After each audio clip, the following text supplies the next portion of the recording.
Welcome back to Show and Go. Today we're going to paint the hood and cut out this middle piece so there's clearance for the air intake manifold. So let's get started with cutting this section out.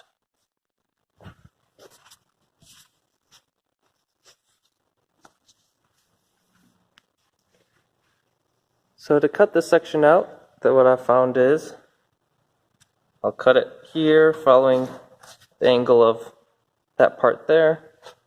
Cut it out right there where you can see it started, all the way across, and that part I've already cutted. So we'll remove that section and I'll show you what it looks like. So I have it all cut out, and so what you gotta do is just lift it up. And I'll clean up the foam. The next thing I want to do is spray in some new foam. So you can see that a lot of it, just from wear and tear, has let loose over time. It is a 25-year-old car. Well, I guess it's a 95, so 23-year-old, almost 24. But anyway, we'll go get some special expanding foam and reattach some of those spots, and I'll show you how to do that. So this is the foam, the expandable foam that we'll be using. It's a flexi foam. This stuff's pretty good. It's a two-part, and it gets mixed in this nozzle that it zigzags through. For this stuff, you want to squirt out a full length of the nozzle. It's kind of tricky doing this by hand, or by one hand. So you want to square out enough that would be in one full nozzle. So you just guesstimate that. You do that so that way you make sure that you have a correct mixture of the two parts before you start squirting it in. So just squirt it under. That it's probably going to ooze out quite a few spots. That a little bit goes a long ways.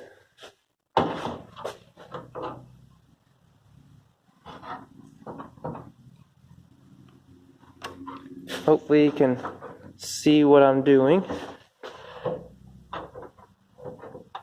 Then I'll go back with the razor blade and clean it up. Squirt some under here. This will help keep the hood rigid.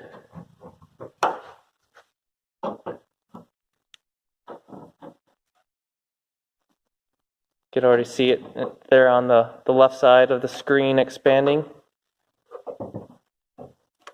If you don't move fast enough, so you can't have it where it expands inside your tube and then you can't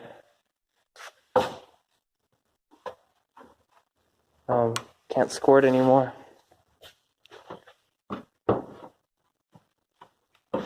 It's a little bit easier to be less messy when you're using both hands.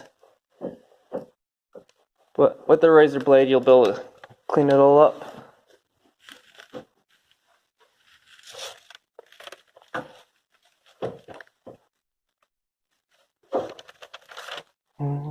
Squirt some over here. Some under here.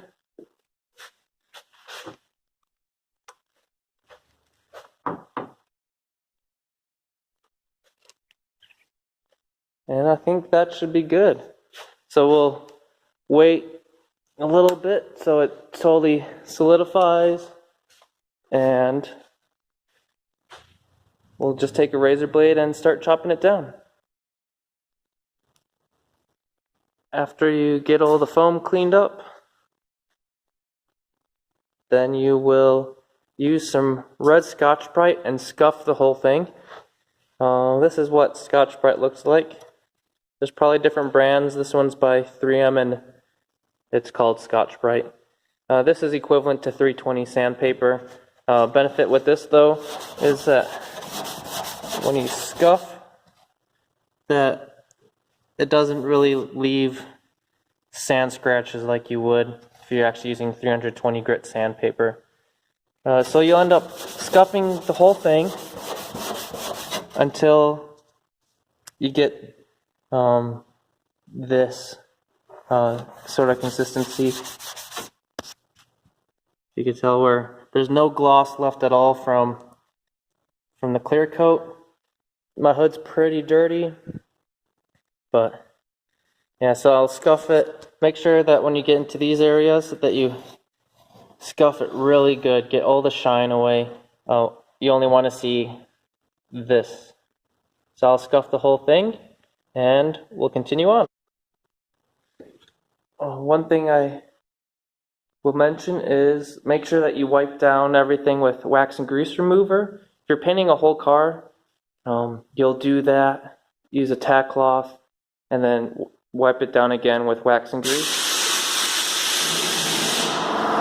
Sorry about the air compressor. And I'm using this stuff for this is wax and grease remover.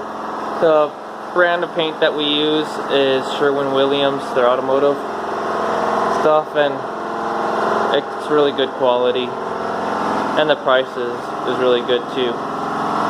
Yeah, so I got some on this rag, and you'll just wipe it all down.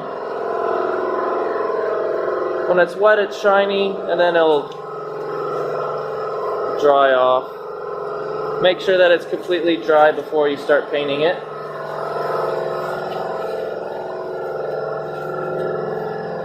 And I'll finish wiping this down and get everything ready for me to paint.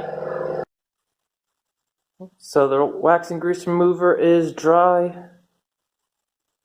It all evaporated. So the surface is good for the paint. I've tested my spray gun, got it spraying how I want.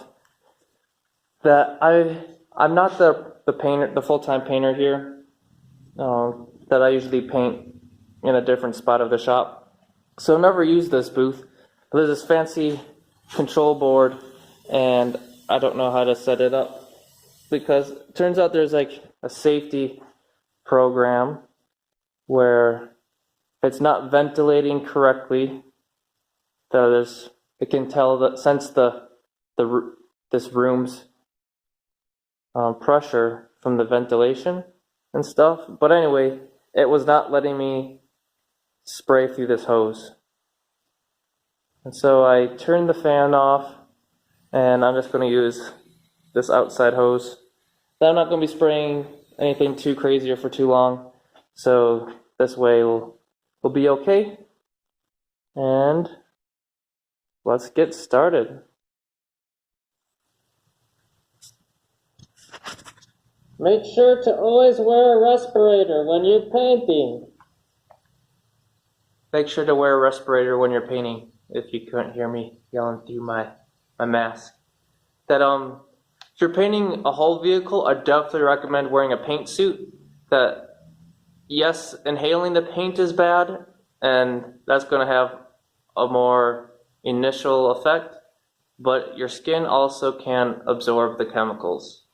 So wear a paint suit if you're doing a lot of painting, and we'll see if I regret this when I'm in my 50s. But here we go.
Stinky in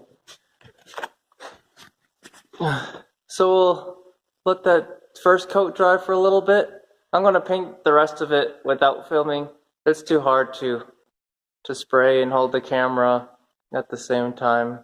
I like to hold the gun with one hand and then the hose with the other to keep the hose from hitting against what I'm painting. But that's kind of the gist of painting, that you do a 50% overlap. So you spray the first pattern and then you'll overlap 50% of that. So half of your fan pattern is covering new ground, and so that way you get good coverage and you don't get the tiger stripes.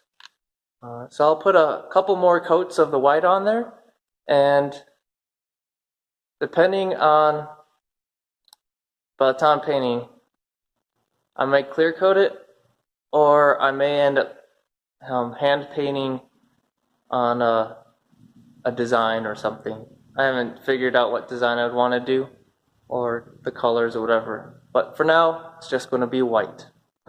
So I got the hood on the car, so we'll take a look. I also just have my air intake manifold sitting on there, so you guys can see what that looks like. So with the white, it looks okay. It'd probably look better with the orange, or if I painted something else on there. But eventually I'm going to have hood vents, and so that's why I decided not to paint anything on the hood. And this is the air intake manifold. I had one of my friends who's a professional welder do all the welding, and then if you're watching my video where I'm polishing it, that is the process that I'm currently doing. Figured I'd do an update on my build and let you guys know of what I've learned through this process and what I would do differently and what I have left to do. So the first thing that I'd do differently is install the engine from the bottom up. And other thing is, before installing the engine, see if a lot of people that do this swap, they recommend cutting a notch in the firewall. Oh, you can't see it. But anyway, back here,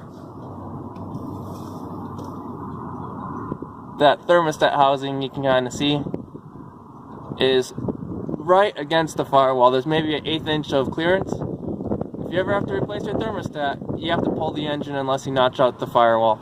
So that's something that I would do differently.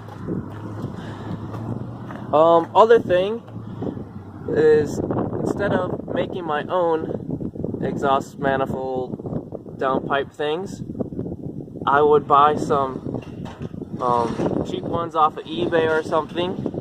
Those would have been a lot easier to work with. And